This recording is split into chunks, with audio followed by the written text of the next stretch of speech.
Welcome everyone to the Turtles in the 2000s panel.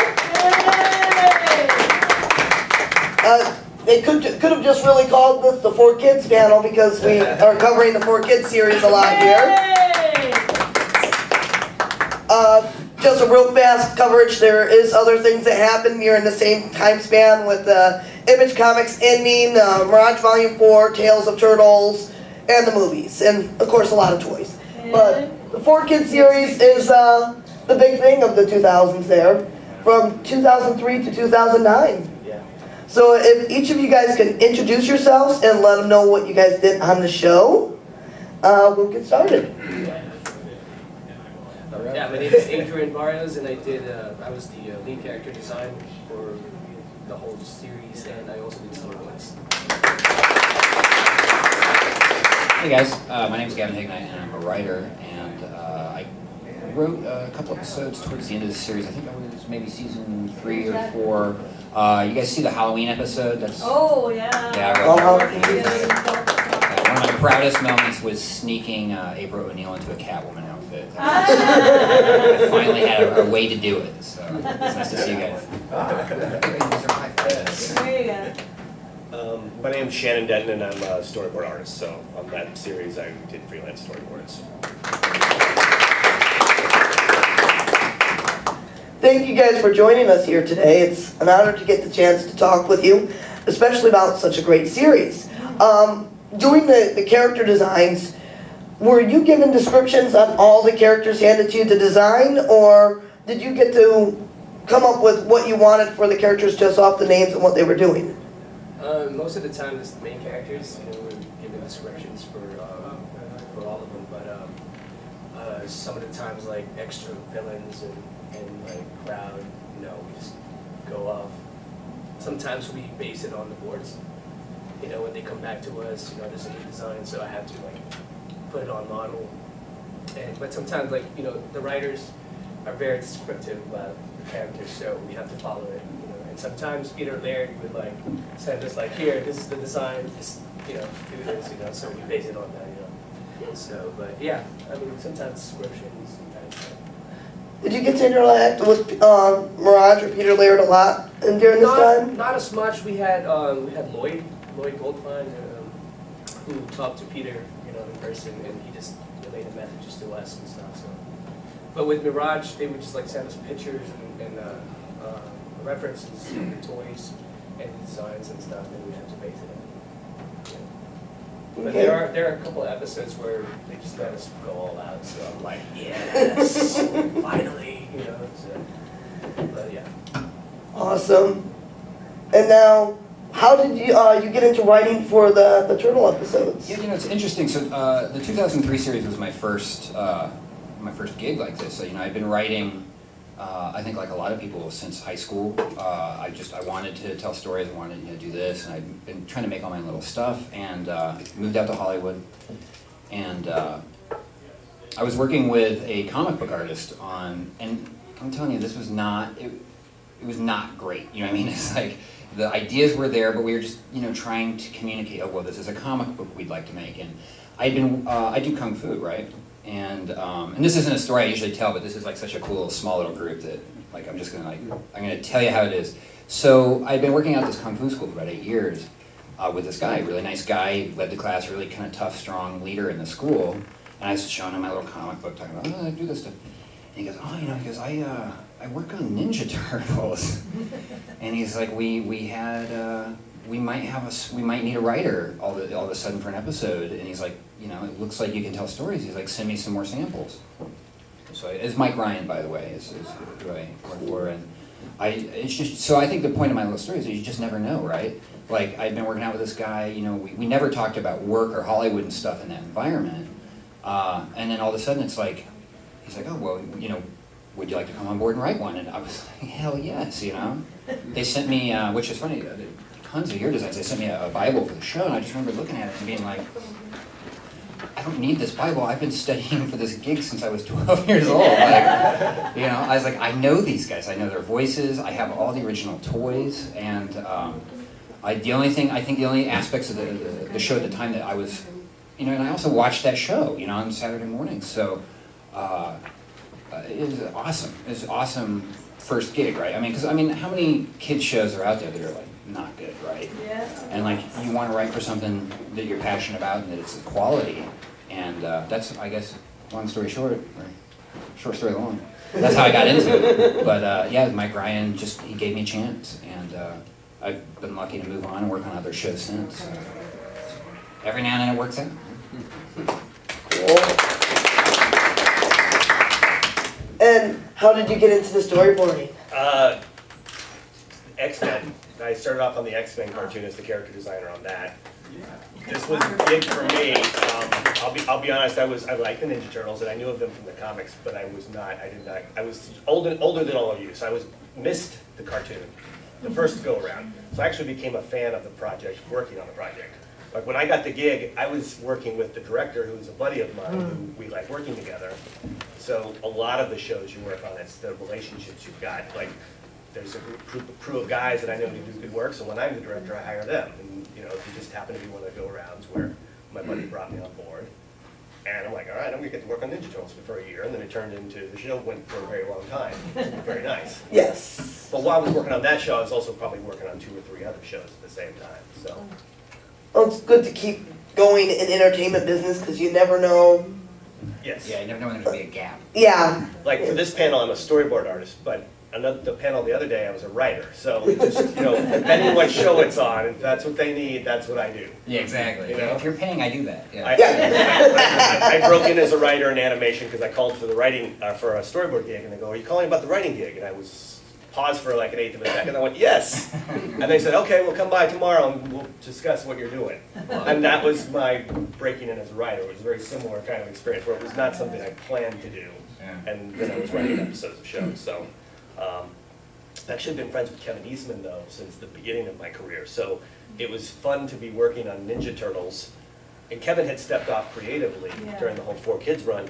And to be giving Kevin updates on what's going on with Ninja Turtles was very weird. You know, but we were usually going out and not really talking about it. You know, it's like most people when you do this for a living, you don't go back and talk more about what you just did all day. Oh, Yeah. You know, talk about football and rock and roll and whatever is what you don't do. I'll tell you that one thing I do is, because I shift gears, because you'll burn out, but I do talk about the toys. Like, the guys I work for, I was like, okay, did you get that figure? Did you get this one? Yeah, so. Now, the 4Kids series was completely different from a lot of the other Turtle series because it had this darker tone, more focused on the Mirage comic books. Now, taking that into character design, how did you change it so it was not the comic design and not the original cartoon design, but that in-between mixture? It's a collaboration of ideas really with the director, between the director and me and Lloyd and Peter. It's like a bunch of people. You know, I was like, I would design like a couple of different looks, and then they would pretty much pick which one, the closest one they want, and they would tell me what to do with it, and you know, what to add, what to take out. We totally went crazy at what point. I designed like 20 different designs, like all over the place, like extreme, you know. And then from A to B, there's like closer to the comic book and like way off, you know. So they just pretty much pick what they want for people. So the process is, you know, I design and then the director has to approve it, and it has to go to Lloyd, it has to go to Peter there. So it's like a cycle of a lot of levels that have to go through. How long did it take to come up with the look that they chose? Different. For what specific? The 4 Turtles, like. 4 Turtles? Oh, the Yeah. original? Yeah. It was like, there's like different design, like fast forward, and we Yeah, change the original, we're not something. talking fast forward yet. But there's also a change after that too. Yeah. So the original is definitely it took a long time during the development. It took about 8 months for the main characters and shredder and all that. Just getting that down just right for the film of the show. Design and everything, and the feel, the background, and the whole aesthetic style. It's a lot of work, but it sure paid off. I know I think everyone. that's what takes the longest, right? It's like the development of the show. show, we were talking about this on the Thundercats panel, like there's so much for, like just, I've done pre-development on Thundercats doing the designs. And it was basically mostly doing things that you knew were bad ideas, but it was whatever that executive wanted to then go into a meeting to pitch. Yeah. And a lot of our job is doing that. It's not like, this is my favorite version of Ninja Turtles and they're gonna pick it and we're all geniuses. It's a lot of like, well, here's your 5 different things to choose from. And then they go, I like the head on that one and the legs over there. There's all this going back and forth for however long until it's officially a show. By the time they make it official, usually you're 3 months behind at that point because the suits don't want us, the longer they can put off spending money, that's more money for them. So that by the time the artists and the writers and we all get our stuff, we're already behind usually when the show's rolling. So it's good that you were involved because usually the designer that does a lot of the development stuff isn't necessarily the designer on the show by the time the show gets going.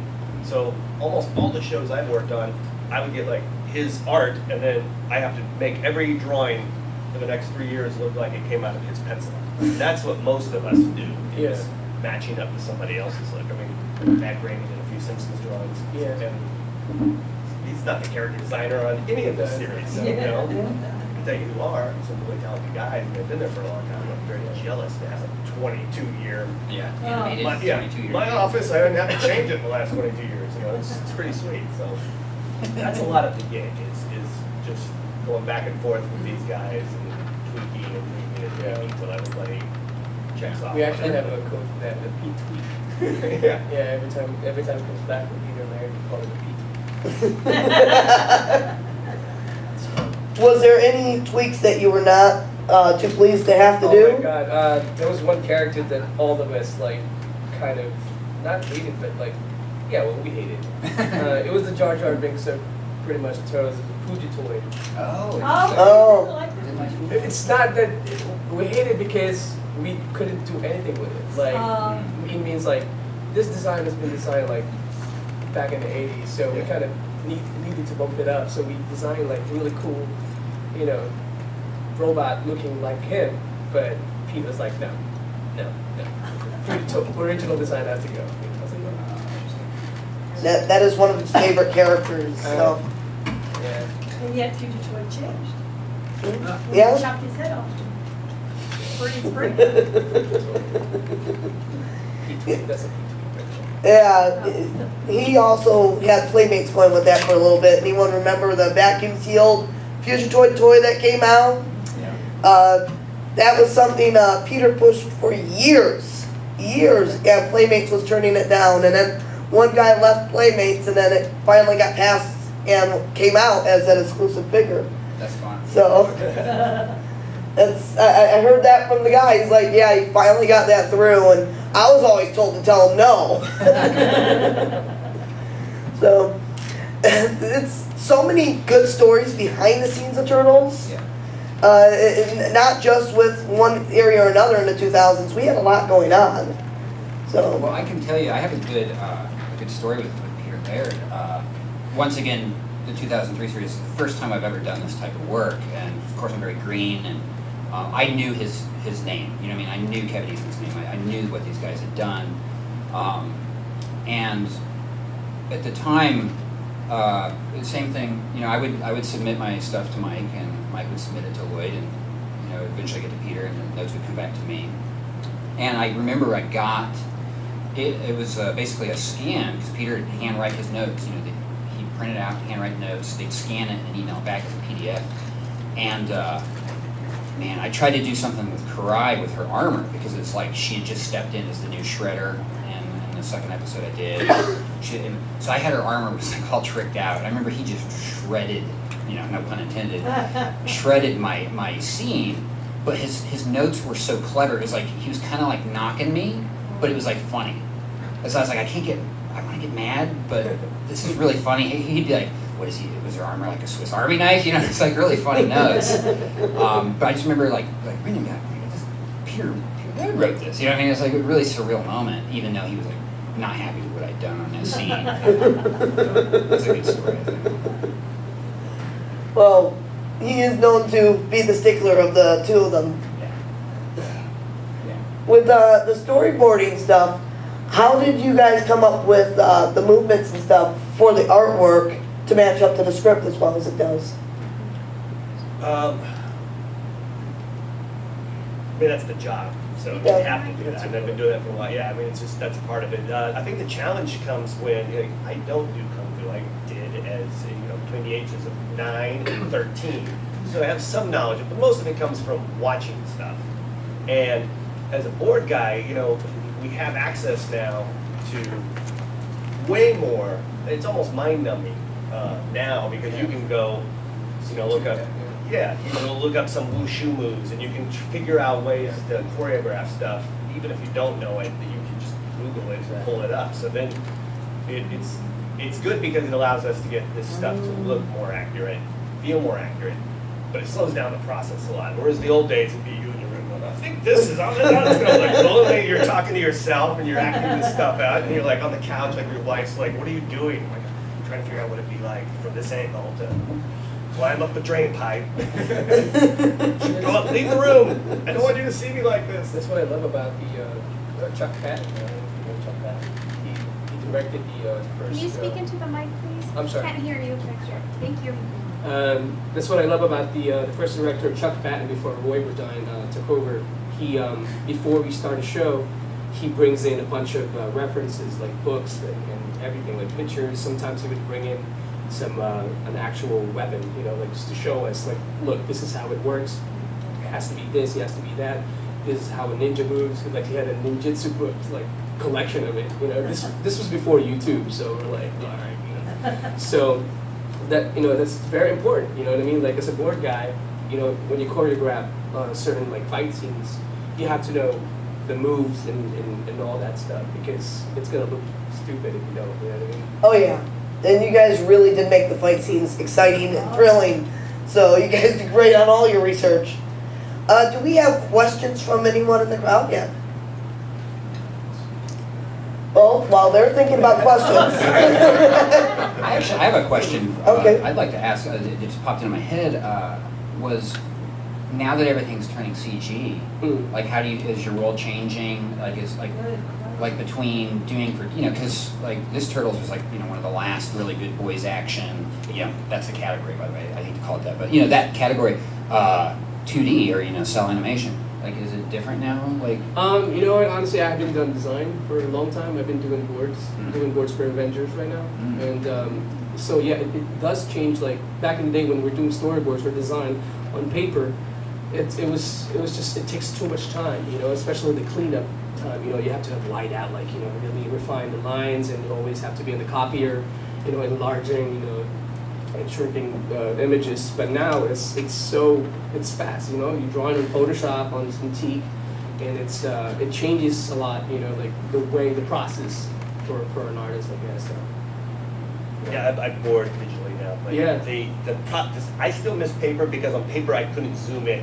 Exactly. And you find yourself doing. I mean, boards are supposed to be just sort of a loose, fast. Here's what the action's going to be, and it's real easy to start zooming in and cross-hatching something, in a building in the background that really isn't important to what you're doing. So you have to constantly remind yourself to not do that.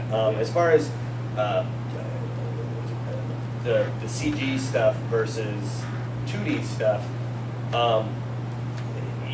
you can move the camera around a lot more. Doesn't mean you should. I think like in the early 2000s, I was directing on Dan Dare, which aired in the UK, and then there was the birth of like Max Steel and a whole bunch of Starship Troopers at the time. There were a lot of board guys who were like, we can move the camera around, and then it was like everybody wanted to throw up because the camera was spinning around everything. And just because you can do something, part of being a board guy is knowing when and where, when you shouldn't do something. And so I think that's really Something that we use it. yeah, Absolutely. but backgrounds. It's more like live action now because you have a set that you go to, and you can move around within that set. But to just in 2D, it's another drawing, so it's really not that big a deal to add another background. I mean, it is a work for somebody else, but to add another set, it's kind of the same thing in live action, where now you've got the whole crew has to go out there. It's a much bigger expense because somebody has to build this entire set, and if you're only showing it for 2 seconds, you're probably better off not showing. Yeah. Yeah. So, Yeah, I'll say as a writer, it's definitely a challenge. Yeah. Between the old school like style animation and because of those budget challenges, it's like on the 2003 series, like well they're gonna jump on the subway train and then the monster he's gonna break through the tunnel, he's gonna crash it, and on the new show I'll be like, oh yeah, well we have a subway? No, we haven't built a subway yet. Okay, so I can't have a subway? No. Okay, you can have a rooftop. Okay, and an alley. Okay, do I have anything else? No. Okay, so so old school animation. You want to blow up a whole planet? Blow up a whole planet. Boom. Done. Yeah, but CG, it's like. But I think because my interest is to eventually, I want to transcend into more live action stuff. So CG is kind of an interesting middle ground because it's like, oh well, no, you have to. You can only have so many characters per episode. You can't. You can only have so many sets, and that's how real life is. That's how real, live production is. So I feel like maybe it's a blessing in disguise for me as a writer because now I am paying attention to those. And the thing is it always comes down to the characters in the story, anyways. So, I mean, a great story could take place in one room if you write it right. So, Very true. so it's just sometimes limitations, really cause you to be a better writer. Not even writing, artist too. I mean, so it's like all these filmmakers, and they always make their best films are in their first their freshman effort, right? Like when they're because they're hungry for it and they want it, and you have to be innovative, and then you get later in your career, and sometimes you don't have to think as hard. So. George Lucas. Yeah, or Just tweak it. Tim Burton.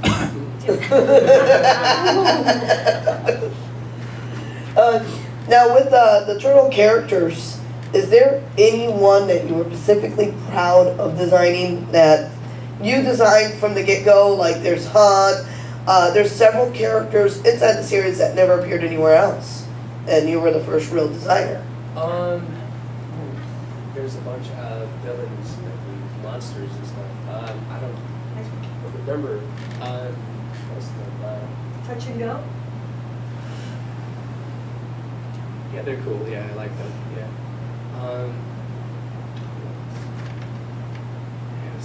I love the Hun. I love the Hun. I always think of him as a signature of the series. But he was designed before, right? No, that was your character. Well, he's good too. Yeah. He's one of my favorites.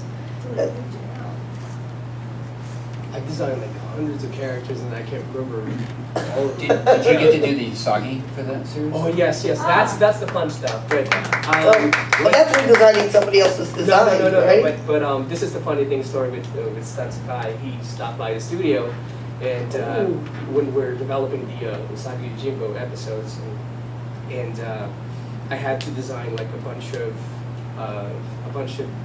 samurais, animal samurais.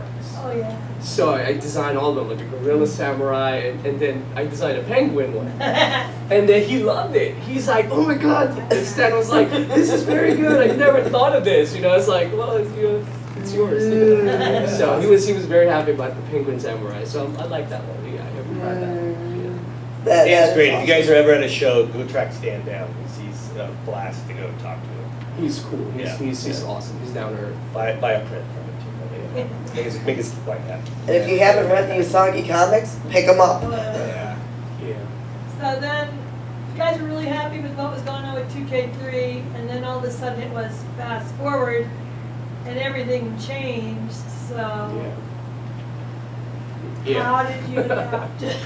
Well, I can tell you for me, I was just getting into it, Yeah. and I was very fortunate to get the 2 episodes of the season I did.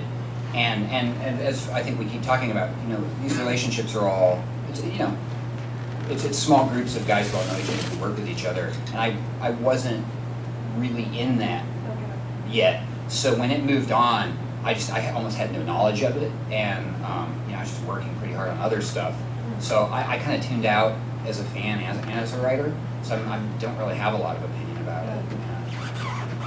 As a board guy, for me, it was fun. Like I said, I came into Turtles and became a fan of Turtles, so I didn't know, I just like, in comics, we do stuff like this all the time.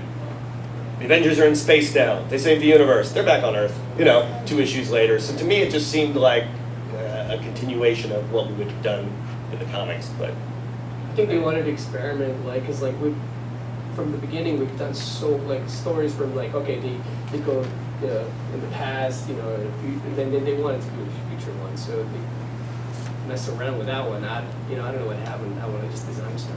I don't know the decision making what it was, but it was probably The toys. animation is lousy. There was a change in, there was a lot of changes. And you can also tell that a lot of it was at the network level. It wasn't at the creator level. It was marketing, it was network level. The show wasn't on for a little bit, you know, it's like, I think it's always a challenge, you know, getting that time slot. And I mean, you guys probably maybe even know what I do, but it seemed like there's no new episodes for a while, and then all of a sudden, oh no, it's called Fast Forward, or it's called, you know, whatever. I just know what I heard. The show I from the never- beginning, Boys Action struggles to stay on the air. If it's not a Yeah. hit its first year, Yeah. the executive's natural reaction is to yank something off the air and put on something else. They'd rather keep throwing stuff out there and to have a hit instead of trying to build an audience on something that's doing all right. It was a nightmare. The first assembly for animation, when we got it back in the studio, we were all like, "What the hell? It looks like Skittles." Because Yes. the colors Yeah. is like so bright and like too colorful. And so they had to tone down. Actually, they had to send it back. We had to redesign a bunch of stuff and just tone it down. And usually you guys are seeing this stuff. We're not. I've moved on to it. We do the drawings. Yeah. We move on to whatever's next, and then a year or two later, you guys are seeing stuff on TV. And when you're working all the time, you don't really get a chance to watch much of what you do. Exactly. Yeah. Okay, we have a question right over here. Hi. When it comes to designing characters for television, or specifically even in the case of Turtles, where you have a design sent to you and you have to adapt it, how much of it goes just like straight up tricked out and then simplified for animation, or how much of it like do you go into it thinking, okay, this is going to be on TV, so I can't put that many details? Like, how does that exactly go about? Well, it depends. It really depends on the style that you set up, you know, because like there are right now shows that are very complicated to animate, like so many lines and stuff. When we're doing the Turtles, we kind of set up like in the middle, like you can still see the muscle lines at certain angles, but you can't do too much. You know what I mean? So because it won't be good for animation. So it just really depends on what you and your director would agreed on. So in the case of Turtles, did you have to like scale back from the initial designs, or did you have to? We Add did, more? yeah. We had to scale back. A lot. Another question? During like the 2000 run, there's like a crossover with the 80s Turtles. Like, how did that come about? Yeah, that's maybe above the level I'm at, but how cool was that special? Yeah, Turtles Forever was Did you awesome. get the part where they originally showed it just without the cuts? Mm. Did you get? Were you talking about the all the Yeah, designs? yeah, forever. Yeah. Yeah. That was fun. That That was was for fun. like, it was for the anniversary, right? And Yeah. they even had Yeah, like the so- black and white, like comic style. Yeah. Yeah. That was Yeah. fun. That was my favorite part. I don't know anyone who even worked on it, to be honest. Oh. Roy worked on it. Did Roy work on it? Yeah, but it Roy was, worked on it. I loved it. It was such a cool little tribute. I might have worked on it. It's so long ago. It's hard to remember 10 years ago which episodes you worked on where, because at the time you're into it. But I think I've probably worked on 15 different series since that show 10 years ago. So it's a lot of pencil mileage. Yeah, and I think the same with the writing. You know, you're writing a year ahead sometimes. You know, like I turn a script a year probably before, and then just kind of, you know, of course I can't wait to tune in and watch it, you know, and see it when it's on. But there's a good gap of time, and plus you're kind of like right now I'm living in two continuities. I'm currently writing on the Nickelodeon series, and I'm like my life with the Turtles right now is in two timelines. There's like all the scripts I'm reading for what will be happening a year from now, and then what I'm watching on TV now to make sure I'm staying in their voices and stuff. And I think there's probably like a pencil fatigue version of that too, you know, where you know you're like, yeah, like, I don't want to say it all blurs together because that'd be a jerk thing to say because it sure is a cool gig to do. But in a way, you're just like, man, what point in the timeline am I in? You know. We have to look at so much material too that's not, I mean, we were talking about the model packs and everything. You get sent, at least you used to. Now they expect you to go on an FTP and just pull it up and understand their naming convention. But it used to be, yeah, you would get sent before an episode. You're like, okay, I gotta get a lot of drawings a day. I don't even have time to look at 6 of Yeah. these drawings, much less go through all of this and with the amount of time I've got to get the job done. And so, by the time you looked at all the reference material, and then all the stuff you're generating, and it's just, and then you get that time, plus I have kids, it's like your brain just starts gelling.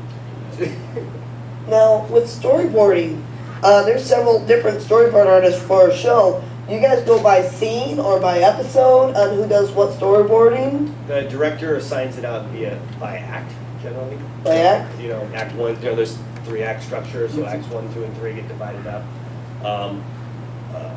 I've worked with some old school guys who will, they've got a lot of friends. They're like, well, he's gonna get 2 pages, he's gonna get 2 pages, he's gonna get 2 pages. And it's a way for them to be able to make sure all of their buddies get some freelance.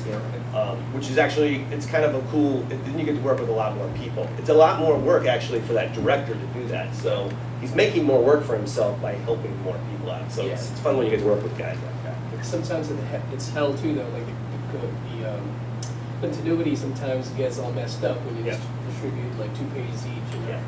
it's like the Because you may be doing this really cool shot that you think this is going to be awesome, that he's also doing at his house while he's stories. I got this really cool shot. Now we both turned They in don't almost hook the up. exact same thing. And they don't hook up. That's where the director comes in. He gets Yeah. all the stuff back and he goes through with, if there's the budget for it, it's nice they have a revision guy at house that will then go through and go, okay, boss, I'll hook this up so these work.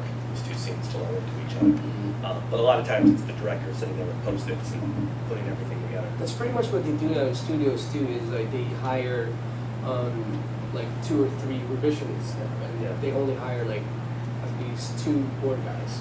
And then they send out the rest of the pages to a freelance artist. So because I guess director values the revisionists more now because he's they're the ones that are doing his fixes for him. So back in the day it was that. I know, it's really, it's good that it's changed to that degree. Yeah, because the it makes more revisionists- sense like that.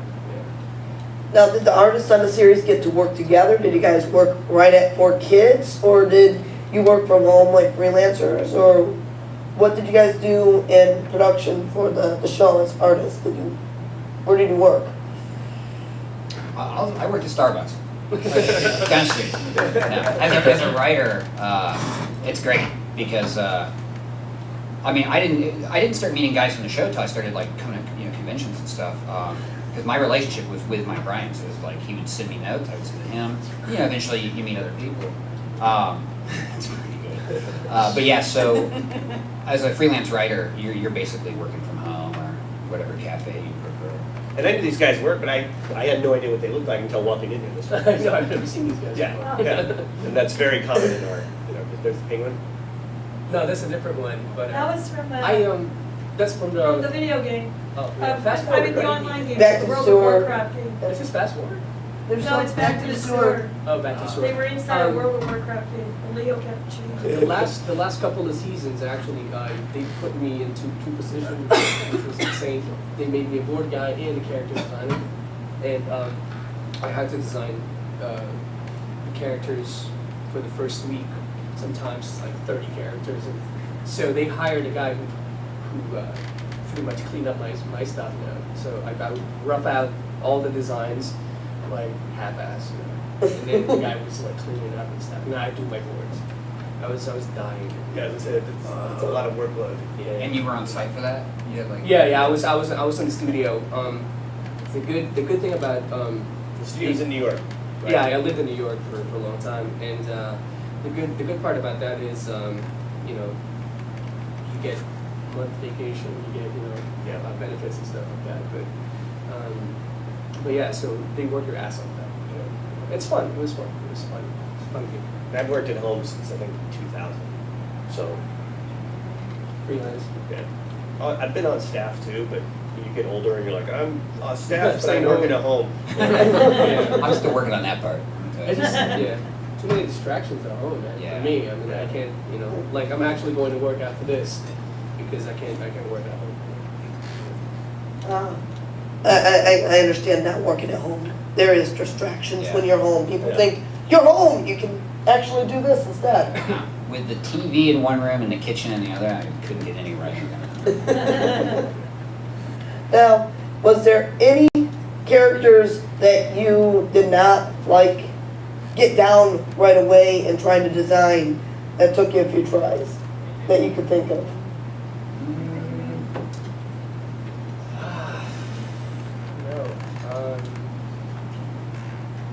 No. It's gonna be on the fast forward, the villains with the villains versions of them.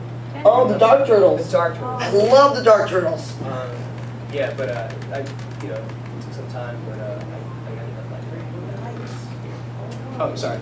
It took some time, but I ended up liking them at the end because they pretty much just let me go all out. So, yeah.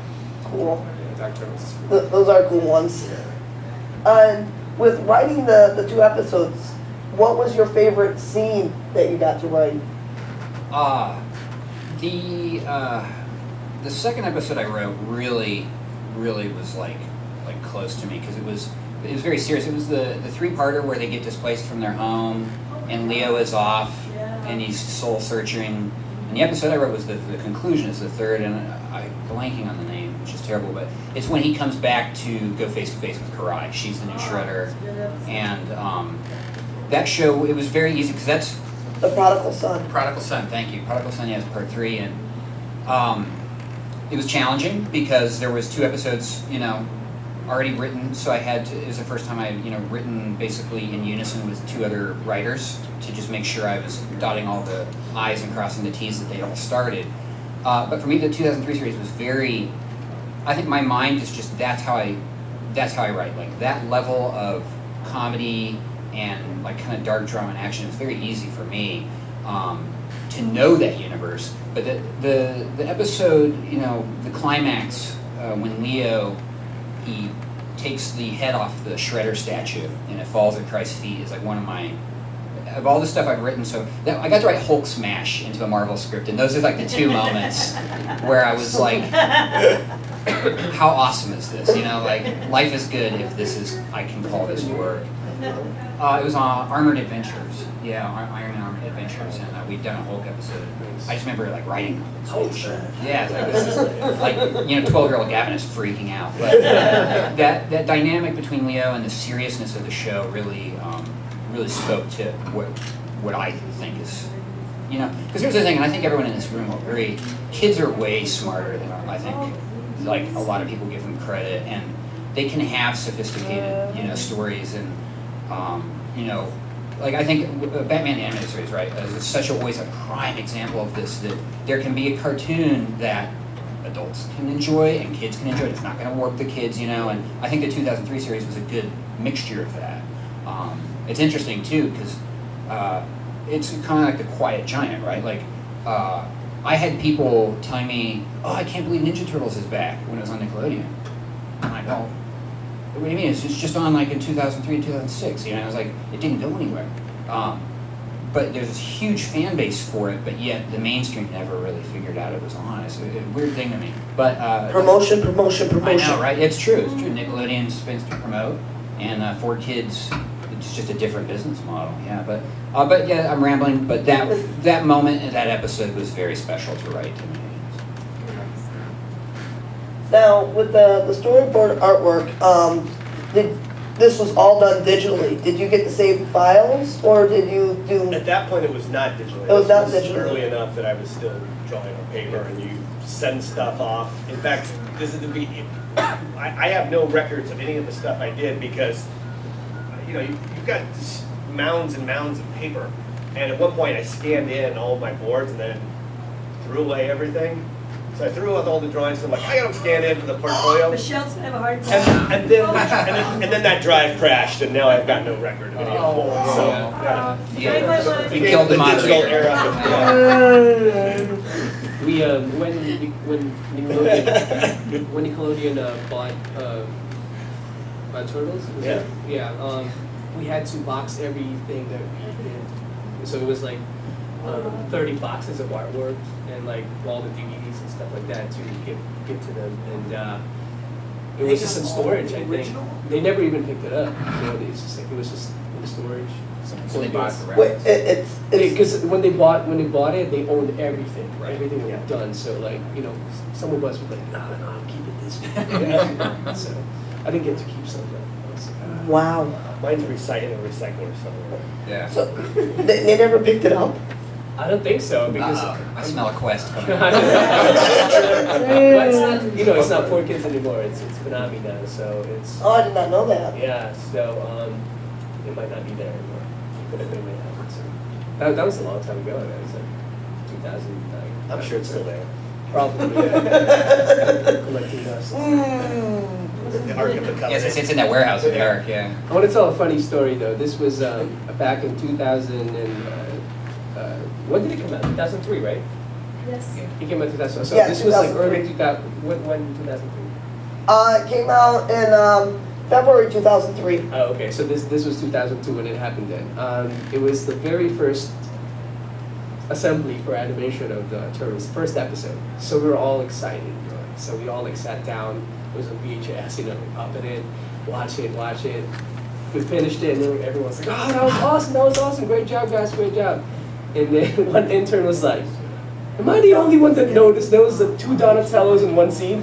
And so we rewound it, and then it was 2 Donatellos in one scene. They messed up the color and everything, so that was kind of funny. So I was like, Leave it to the intern. I know, leave it to the intern. Yeah, exactly. It's the intern that noticed it. Our director was like, "Oh shit." And then of course you fixed it then. Yeah, they had to fix it, of course. It was just funny. I have a question. Yes. What Okay. was your inspiration to be where you are at this moment? Did it start at an early age as a kid? Oh, that good. Okay. Or you were a little late at the beginning? My dad does the same thing. So, my dad is also working in animation. So when I was a young kid, I always just like see him do. He actually worked in the original Turtles. Oh, wow. Yeah, back way in the Philippines when I was there when I was a kid, and he worked on every single show that you could imagine. My dad worked on it, and you know, like I was looking up to my dad, and like, you know, when I grow up, I want to be my dad. You know, so yeah, that's what started it. So. For everyone? Yeah, I grew up. I mean, you know, I was a child of the '80s, right? So, G.I. Joe, Transformers. The thing about Turtles, the original Turtles, is I loved the comic and I loved the toys. So the original cartoon I wasn't super into. I loved the first movie, but for me it was really about the toys. I'm a toy nerd, so. And, see? Yeah. That's what I am. So, I grew into it. I wrote my first screenplay in high school at, I think, age 15, and I can tell you it was terrible. But I just kept going. And like I was saying before, when I got this first gig, it was just my love of doing this stuff. There was no guarantee of getting paid for it. There was no guarantee. I just wanted to tell stories, and the genre stuff, the escapism of science fiction and fantasy was always my best friend growing up. So I just kind of just grew into it from my era, I think. And I'm terrible at everything else, so just kept doing it. I started really young too. I mean, it's just every kid does. I teach a lot of art classes at Cal Arts, and every kid draws, and then at some point you stop drawing. I just didn't stop drawing, so it was a lot of years of practice. That I think that's the gift people have in life, is just doing more. Not necessarily that you're born with this gift. I ran track at Florida State to pay for college, and Deion Sanders, man, that guy could run, but he was also at practice an hour before everybody else, and he was also, after we were all done yakking from running for hours, stuck around for another hour to run. That was his gift, not being born naturally better at football and running than the rest of us. He just really could push himself, and I think with all of what we do, this is not an easy career. I don't think anything that's really something you really want to do is easy, and you know, if it was, then you wouldn't appreciate it. So. I think for everybody here, it was something that you had to work hard to get to the point. Now it's, I don't want to say it's easy, but it's you put in a lot of time to get to the point for it to be as easy as it is. So, you're welcome. We have time for one more question. Anyone have anything they want to ask? Okay, What are you doing now? Oh, that's a good one. Besides, I know you're in the new series. So what else have you working on currently? Oh, currently I'm doing storyboards for Marvel, Avengers, the new Avengers, and also doing some Hulk and Spider-Man stuff. And it's Avengers Assemble? That's Yeah, the name of it? Avengers stuff, yeah. And I was on Avengers Earth's Mightiest right before that. Yeah, yeah. And then I've been working on the Nickelodeon NFL cartoon. It's on Friday nights, and Yeah. Sundays. And I'm editing. Rush Zone? Rush Zone, yeah. So you're working with Chuck? Working with Ron. Oh, okay. Yeah. Right, my right. Yes, yeah, yeah. I did some words. Yeah, it's a crazy fun show. Yeah. It's, you know, It's a fun show. It's a fun show. it's super kids Yeah. are turning into superhero football players, Football and then players. like Larry Fitzgerald from the Phoenix Cardinals gives a message to the kids. It's like everything in the kitchen sink is in that show, which is probably why it's doing well with young boys. So they're like, this is awesome. And I'm editing comics again at a new comic book company. We have Knight Rider, Miami Vice, Airwolf, Saved by the Bell, Punky Brewster, Galaxy Rangers, Saber Riders, a couple other things we're going to be announcing soon. You know, a bunch of, that's Lion Forge. So if you look up lionforge.com, you can see some. That's cool. that sounds interesting. Yeah, it's fun. Definitely. Surprised to hear Punky Brewster brought up. I mean, that's, Yeah. wow. That's a comic book. That's Yeah. a Yeah. hardcore comic book. Lance. Yeah. That's a tough That- comic.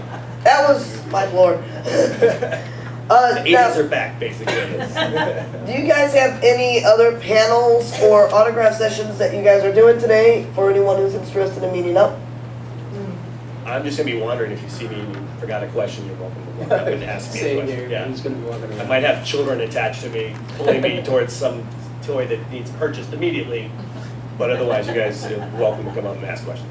Yeah, same here. I think they may have slotted a space for us downstairs immediately following the panel, but it's pretty casual, so I'll probably be down there toy shopping next to this guy.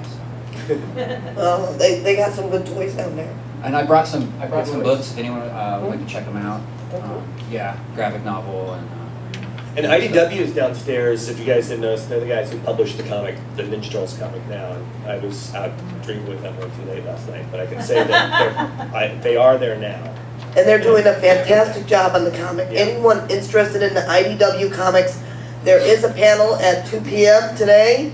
Panel room 3, I will be hosting that one with Tom and Kenny, writers for both the ongoing Turtle series is Tom, and the Nickelodeon animated series is Kenny. And I'm looking forward to getting them up here. I have some treats to show on the monitor for that one. That they have asked me to say, hey, check this out. So we'll get that up there. I've even worked it out so we will be using the big monitor in that room. So I'm really happy that we could do this today. How about it for our moderator? Yeah, thank you. Thanks for coming out, guys. And our wonderful guest, everyone. I mean, thank you guys for joining us. Thank you for having us.